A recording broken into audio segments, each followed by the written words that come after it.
மயிலாடுதுறையில் ரயில்வே மேம்பாலத்தில் நடைபெற்று வரும் சீரமைப்பு பணிகளை அமைச்சர் மெய்யநாதன் நேரில் பார்வையிட்டு ஆய்வு செய்தார். பணிகளை ஒரு வாரத்திற்கு முன்னதாகவே துரிதமாக முடித்து தர அதிகாரிகளுக்கு உத்தரவிட்டுள்ளார்.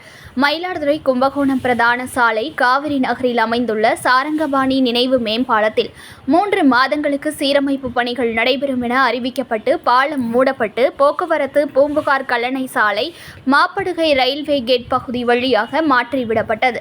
இதனால் அப்பகுதியில் போக்குவரத்து நெரிசல் ஏற்பட்டுள்ளது.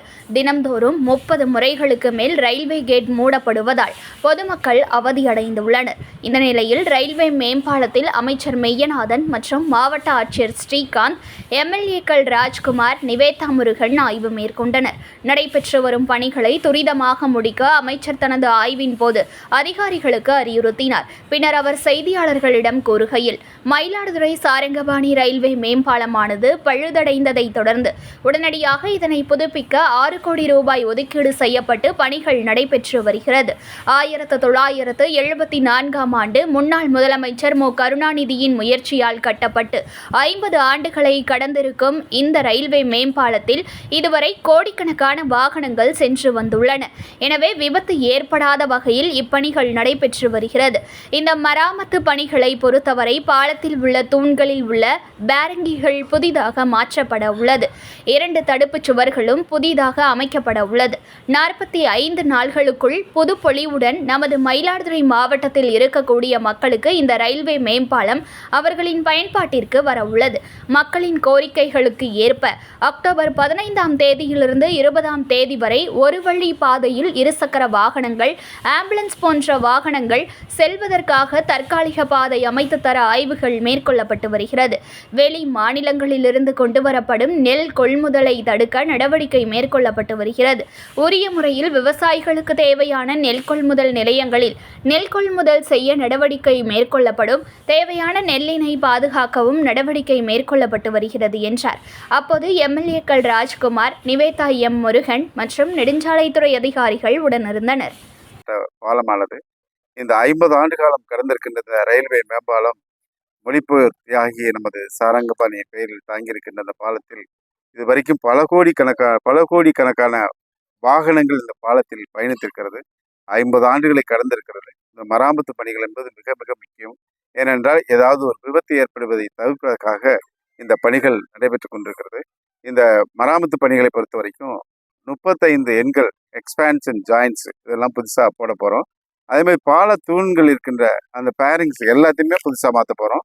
2 பக்கம் இருக்கிற அந்த கைப்பிடி சுவர் புதிதாக அமைக்கப்பட்டு 45 தினங்களுக்குள்ளாக புது பொலிவுடன் நமது மயிலாடுதுறை மாவட்டத்தில் இருக்கிற மக்களுக்கு இந்த ரயில்வே மேம்பாலம் அவர்கள் பயன்பாட்டிற்கு ஒப்படைக்கப்படும் என்பதை தெரிவிச்சுக்கிறேன்.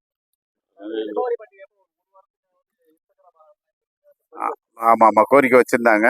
அதுதான் இப்போ நமது மாவட்ட ஆட்சித்தலைவர், சட்டமன்ற உறுப்பினர், நமது நெடுஞ்சாலைத்துறை அதிகாரிகள் எல்லாரும் ஆய்வுகள் இதை என்ன மேற்கொள்ளலாம். அதே மாதிரி ரயில்வே துறை அதிகாரிகளையும் கூப்பிட்டு இப்போ பேசி தான் ஒரு முடிவெடுத்திருக்கிறோம். வாய்ப்பு இருந்தால் ஒரு 5 தினங்கள் ஒரு வழியில் அந்த இருசக்கர வாகனங்கள் மற்றும் ஆம்புலன்ஸ் போகிறதுக்காக தற்காலிக பாதைகள் அமைத்து கொடுப்பதற்கான ஆய்வுகள் மேற்கொள்ளப்படுகிறது. அப்படி அந்த ஆய்வுகள் சரிப்பட்டு வருமானால் 15ஆம் தேதியிலேருந்து 20ஆம் தேதி வரைக்கும் அந்த இருசக்கர வாகனங்கள் ஒரு வழியில் செல்றதுக்கு அதற்கான நடவடிக்கை மேற்கொள்ளப்படும் என்பதை தெரிவிச்சுக்கிறேன். ஆனால் இந்த பகுதியில் நெல் கொள்முதல் நிலையங்களை அதான் இப்போ அதுக்கும் இப்போ ஆய்வு நடத்தியிருக்கிறோம். நமது மாண்புமிகு தமிழ்நாடு முதலமைச்சர் அவர்கள், மாண்புமிகு உணவுத்துறை அமைச்சர் அவர்கள் நேற்று தஞ்சாவூரில் ஆய்வுகள் மேற்கொண்டிருக்கிறார். அந்த அடிப்படையில் இன்றைக்கும் நமது இங்கே இருக்கின்ற மாவட்ட ஆட்சித்தலைவர், சம்பந்தப்பட்ட துறையினுடைய அதிகாரிகள், சட்டமன்ற உறுப்பினர் அதற்கான ஆய்வுக் கூட்டமும் நடைபெற்றது. வெளி மாவட்டத்திலும் கொண்டு வரப்படுகின்ற அந்த டிபிசி நெல் கொள்முதல் நிலையங்களுக்கு அந்த நெல் தடுக்கப்படுவதற்கான நடவடிக்கை மேற்கொள்ளப்பட்டிருக்கிறது. 2 லாரிகள் ஏற்றி வந்த நெல்லானது அதுவும் காவல்துறைக்கு இன்றைக்கு நடவடிக்கைக்கு ஒப்படைக்கப்பட்டிருக்கிறது. அந்த மாதிரி நிலை இல்லாமல் இந்த மயிலாடுதுறை மாவட்டத்தில் இருக்கின்ற விவசாயிகளுடைய நலன் கருதி அதெல்லாம் தடுக்கப்பட்டிருக்கிறது. உரிய முறையில் விவசாயிகளுக்கு அந்த நெல் கொள்முதல் நிலையங்கள் தேவையான இடங்களில் நெல் கொள்முதல் நிலையங்களில் அந்த நெல் அதாவது பர்ச்சேஸ் செய்கிறதுக்கு நடவடிக்கை மேற்கொண்டிருக்கிறோம். அதேமாரி தேவையான அளவுக்கு இந்த நெல்லை பாதுகாக்கிறதுக்கும் குடோன்கள் மேற்கொண்டிருக்கிறோம். நமது NKKV சர்க்கரை ஆலையிலையும் ஒரு இடத்தை கண்டுபிடிச்சு இன்றைக்கு நமது மாவட்ட ஆட்சித்தலைவர், சட்டமன்ற உறுப்பினர்லாம் அந்த இடத்துலையும் அங்கே நெல்லை பாதுகாத்து வைக்க நடவடிக்கை மேற்கொள்ளப்படுகிறது. குறிப்பாக இன்றைக்கு ஆய்வுக் கூட்டமே நமது இந்த மயிலாடுதுறை மாவட்டத்தில் இருக்கின்ற விவசாயிகளுடைய இந்த நெல் அறுவடை செய்யப்பட்டிருக்கின்ற நெல்லை உரிய முறையில் அரசுடைய நடவடிக்கை மேலமாக மேற்கொள்ளப்படும் என்பதை தெரிவிக்கிறேன். செய்திகளை உடனுக்குடன் தெரிந்து கொள்ள லைக் பண்ணுங்க, ஷேர் பண்ணுங்க, சப்ஸ்கிரைப் பண்ணுங்க, மறக்காம கமெண்ட் பண்ணுங்க.